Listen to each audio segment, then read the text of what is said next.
So welcome welcome welcome. Concept ज्ञान के एक और बहुत ही बेहतरीन वीडियो में आप सभी का स्वागत है। और इस वीडियो में हम पीरियोडिक क्लासिफिकेशन ऑफ एलिमेंट्स का नेक्स्ट टॉपिक को कवर करने वाले हैं, जो है न्यूलैंड्स लॉ ऑफ ऑक्टेव्स। ये सेकंड अटेम्प्ट था एलिमेंट्स को क्लासीफाई करने के लिए, जिसमें जॉन न्यूलैंड्स 1866 में, जो एक इंग्लिश साइंटिस्ट थे, वो ट्राई किए थे एलिमेंट्स लोगों को इनके increasing order of atomic mass में सजाने के लिए। कोई बात नहीं, इसको डिटेल में पढ़ेंगे। इस वीडियो में हम डिटेल में न्यूलैंड लॉ ऑफ ऑक्टेव्स को एकदम अच्छे से क्लियर करेंगे। तो उसको बनाए कौन थे? उसको बनाए थे जॉन न्यूलैंड्स, जो एक इंग्लिश साइंटिस्ट थे। 1866 में उसको क्रिएट करने की कोशिश किए थे और कहीं बहुत दूर तक वो क्रिएट कर भी पाए थे। उसके बाद थे वो जो अपने एलिमेंट्स थे, वहाँ उस टाइम तक जितने एलिमेंट्स नोन थे उनको increasing order of atomic mass के हिसाब में समझाए थे। Okay, clear? Increasing order of atomic mass के हिसाब से वो रखे थे। इस वीडियो में मैं एक और बार बताना चाह रहा हूँ अभी पढ़ाते पढ़ाते के बीच में, कि ये एक 30 डे क्रैश कोर्स है, जिस क्रैश कोर्स में मैं हर वो टॉपिक को कवर कर रहा हूँ जो आपका रिक्वेस्ट रहेगा। और मैथ्स और साइंस का बेसिकली मैं 10th क्लास का हर वो टॉपिक को कवर कर रहा हूँ। तो stay tune for the next upcoming videos and let's move on to the next topic of our next concept. Okay, तो उनको जब वो ऐसे सजाए तो वो देखिए कि जो 8th एलिमेंट है, एवरी 8th एलिमेंट का प्रॉपर्टी फर्स्ट एलिमेंट के साथ समान हो रहा है। यानी कि जैसे हम मान लीजिए सीरियली उनके में जा रहे हैं, सीरियली जब जब ऐसे जा रहे हैं, तो जो 8th एलिमेंट है उसका प्रॉपर्टी फर्स्ट एलिमेंट के साथ सेम सिमिलरिटी हो रहा है। ठीक है, तो वो जो अपना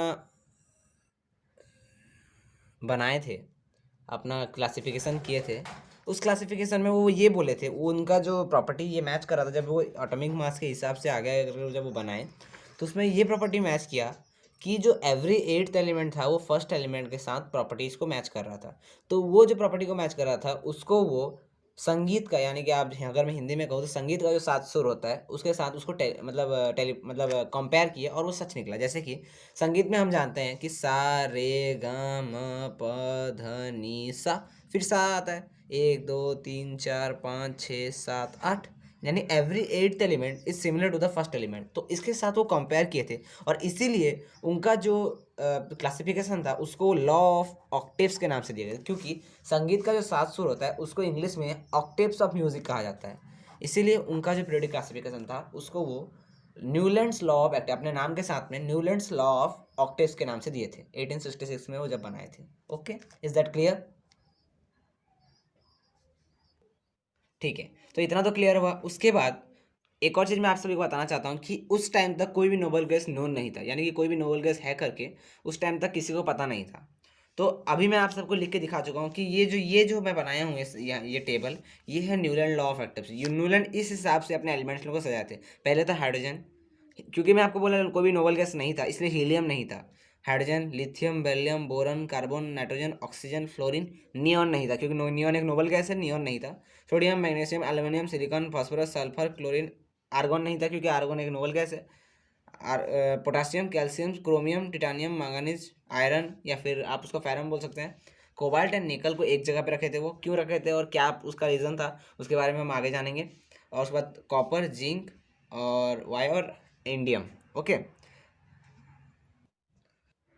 ठीक है, तो ये था न्यूलैंड्स लॉ ऑफ ऑप्टिक्स। इसका एक कॉन्सेप्ट था।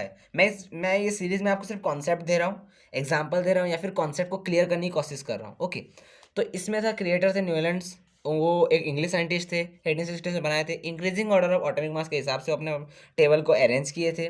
और वो जब अरेंज किए तो वो ये चीज़ देखे कि जो 8th एलिमेंट है वो फर्स्ट एलिमेंट के साथ सिमिलर हो रहा है, यानी कि 8th एलिमेंट का प्रॉपर्टीज जितना भी है वो फर्स्ट एलिमेंट के साथ कुछ कुछ सेम कर रहा है। उसके बाद क्योंकि उनका जो मतलब ये कंपैरिजन वो किए थे, वो संगीत के साथ सुर के साथ किए थे, यानी ऑक्टेव्स ऑफ म्यूजिक के साथ किए थे। इसीलिए उनका जो क्लासिफिकेशन का नेम भी न्यूलैंड्स लॉ ऑफ ऑक्टेव्स के नाम हिसाब से दिया गया था। उसके बाद उनका जब हम टेबल पे देखते हैं तो उस टाइम तक कोई नोबेल गैस नहीं थे, तो इसीलिए कोई नोबेल गैस उनके टेबल पे नहीं है। तो जब वो नोबेल गैस जब हम इनके टेबल को कंपैरिजन करना स्टार्ट करते हैं तो हाइड्रोजन का जो प्रॉपर्टीज़ है वो फ्लोरीन के साथ मैच करता है। ठीक है, तो अब अगर हम स्टार्ट करते हैं लिथियम से, तो हमारे संगीत के 7 सुर के हिसाब से लिथियम के बाद 1 2 3 4 5 6 7, यानी आठवां आठवां आ गया ये। तो जो सोडियम है, लिथियम के साथ उसका प्रॉपर्टीज मैच करना चाहिए, वैसे ही सोडियम जो है सोडियम के साथ पोटेशियम का प्रॉपर्टीज मैच करना चाहिए। और ये रियली भी ये चीज़ हुआ कि लिथियम, सोडियम और पोटेशियम का सिमिलर केमिकल प्रॉपर्टीज देखा गया। उसके बाद जैसे अगर बेरिलियम, मैग्नीशियम और कैल्शियम का अगर हम प्रॉपर्टीज को मैच करें तो बेरिलियम, मैग्नीशियम, कैल्शियम का भी सारा प्रॉपर्टीज मैच किया, यानी कि वो सिमिलर केमिकल प्रॉपर्टीज को शो किए। जैसे कि लिथियम, सोडियम और पोटेशियम जब भी वाटर के साथ रिएक्ट करते हैं तो हाइड्रोजन गैस निकालते हैं। ऐसे बहुत सारे प्रॉपर्टीज है, केमिकल प्रॉपर्टीज और फिजिकल प्रॉपर्टीज, जो उनका मैच किया। वैसे ही बेरिलियम, मैग्नीशियम, कैल्शियम भी सिमिलर प्रॉपर्टीज दिखाए। तो इसी कारण से उनका जो वो चीज़ कह रहे थे कि ऑक्टेव्स का रूल को फॉलो करता है, तो वो कुछ हद तक फॉलो किया। अब मैं कुछ हद तक क्यों बोल रहा हूँ, क्योंकि इनका जो क्लासिफिकेशन था वो ऑब्वियसली उसमें कुछ डिमेरिट्स था या फिर उसमें उसका कुछ लिमिटेशंस था, तभी तो हम पढ़ रहे हैं ना भाई लोग, तभी तो हम पढ़ रहे हैं आगे वाला। तो आइए अब इसका लिमिटेशंस के बारे में जानते हैं। इतना तो आई होप क्लियर हुआ है आप सभी का। अगर क्लियर नहीं भी हुआ है तो आप मेरे को वीडियो में मतलब कमेंट सेक्शन में बता सकते हैं वीडियो के, और मैं आपका उस डाउट को क्लियर करने की पूरी कोशिश करूँगा। और अब आते हैं इस चीज़ के लिमिटेशंस के ऊपर कि इसका लिमिटेशंस क्या क्या है। तो next we are coming to limitations. Okay भाई लोग, तो अब आते हैं लिमिटेशंस के ऊपर।